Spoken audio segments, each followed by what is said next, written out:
ଜଙ୍ଗଲରେ ଥିବା ଏକ ଗଛ ଉପରେ ଗୋଟିଏ ଚଢ଼େଇ ପରିବାର ରହୁଥିଲେ। ସେମାନଙ୍କର ଗୋଟିଏ ଛୁଆ ମଧ୍ୟ ଥିଲା। ତା'ର ନାମ ଥିଲା ମାନୁ। ମାନୁର ବାପା ଜଙ୍ଗଲକୁ ପ୍ରତିଦିନ ଖାଦ୍ୟ ଆଣିବା ପାଇଁ ଯାଆନ୍ତି। ତୁମେ ଆଜି କ'ଣ ଆମ ପାଇଁ ଖାଦ୍ୟ ଆଣିବା ପାଇଁ ଯିବ ନାହିଁ ନା କ'ଣ? ହଁ, ମୁଁ ଆଜି ଜଙ୍ଗଲର ଅନ୍ୟ ପଟକୁ ଯାଇ ଆଜି ତାଜା ଫଳ ଆଣିବି। ତୁମେ ଏଇଠି ମାନୁକୁ ଜଗିଥିବ। ତାଜା ଫଳ ଖାଇବା ଶୁଣି ମାନୁ ବହୁତ ଖୁସି ହୋଇଯାଏ। ତାପରେ ମାନୁର ବାପା ଜଙ୍ଗଲର ଆରପଟକୁ ଯାଏ। ସେଠାରେ କିଛି ଫଳ ପଡ଼ିଥିବାର ସେ ଦେଖେ। କିନ୍ତୁ ସେ ଦେଖିଲା ଯେ ସେହି ଫଳ ପାଖରେ ଗୋଟିଏ ବାଘଟିଏ ବୁଲୁଛି। ଏହି ଫଳ ପାଖରେ ତ ବାଘ ବୁଲୁଛି, ମୁଁ ଏହାକୁ କେମିତି ଆଣିବି? ମୋତେ ତାହେଲେ ଶୀଘ୍ର ଯାଇ ଫଳ ଆଣିବାକୁ ହେବ।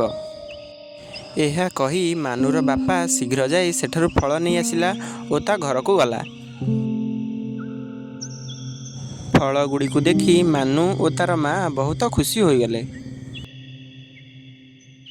ଓ ମିଳିମିଶି ଫଳକୁ ଖାଇଲେ।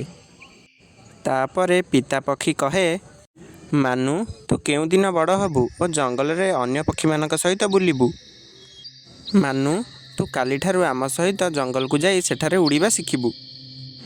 ତା ପରଦିନ ସକାଳେ ମାନୁର ବାପା ଓ ମା ତାକୁ ନେଇ ଏକ ସୁରକ୍ଷିତ ସ୍ଥାନକୁ ଯାଆନ୍ତି ଓ ତାକୁ ଉଡ଼ାଇବା ଶିଖାନ୍ତି।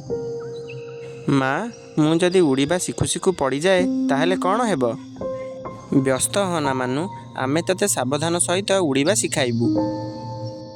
ତାପରେ ମାନୁ ଧୀରେ ଧୀରେ ଉଡ଼ିବା ଆରମ୍ଭ କରେ। ଏମିତି କିଛି ଦିନ ଗଲା ପରେ ମାନୁ ଭଲରେ ଉଡ଼ିବାରେ ସକ୍ଷମ ହୁଏ। ଏହା ଦେଖି ତାର ବାପା ମା ବହୁତ ଖୁସି ହୋଇଯାଆନ୍ତି ଓ ତାର ପରିବାର ଖୁସିରେ ଜୀବନ ବିତାନ୍ତି। ଥରେ ଏକ ଘନ ଜଙ୍ଗଲରେ ଗୋଟିଏ ଉଚ୍ଚ ଗଛରେ ଏକ ଛୁଆ ପକ୍ଷୀ ଜନ୍ମ ନେଲା। ତାର ବସା ବହୁତ ଛୋଟ ଓ ସୁନ୍ଦର ଥିଲା।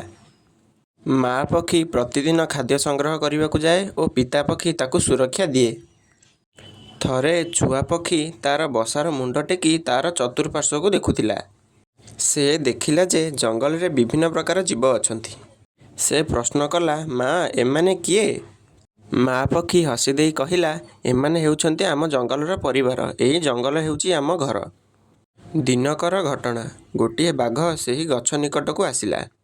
ଛୋଟ ପକ୍ଷୀ ଓ ତାର ପରିବାର ବହୁତ ଭୟଭୀତ ହୋଇଗଲେ। ମା ପକ୍ଷୀ ଶାନ୍ତ ରହି କହିଲା, ଏହା ପ୍ରାକୃତିକ। ଜଙ୍ଗଲରେ ତ ଏସବୁ କଥା ହୁଏ, ତେଣୁ ଆମକୁ ମନୋବଳ ଦୃଢ଼ କରିବାକୁ ହେବ। ମାଙ୍କ ଉପଦେଶ ଶୁଣି ଛୋଟ ପକ୍ଷୀଟି ଶାନ୍ତ ରହିଲା ଓ ଶିଖିଲା ଯେ ବିପଦକୁ କିପରି ସାମ୍ନା କରିବାକୁ ହେବ। ଦିନ ଯାଉଥାଏ, ଥରେ ଛୋଟ ପକ୍ଷୀଟି ତାର ଡେଣା ଝାଡ଼ିବାକୁ ଚେଷ୍ଟା କରୁଥିଲା। ମା ପକ୍ଷୀ କହିଲା, ତୁମେ ଉଡ଼ି ନ ପାରିବାର ଭୟ ମନରେ ରଖ ନାହିଁ। ସବୁ ଜୀବଙ୍କ ପରି ତୁମେ ମଧ୍ୟ ଦିନେ ତୁମ କାର୍ଯ୍ୟରେ ସଫଳ ହେବ।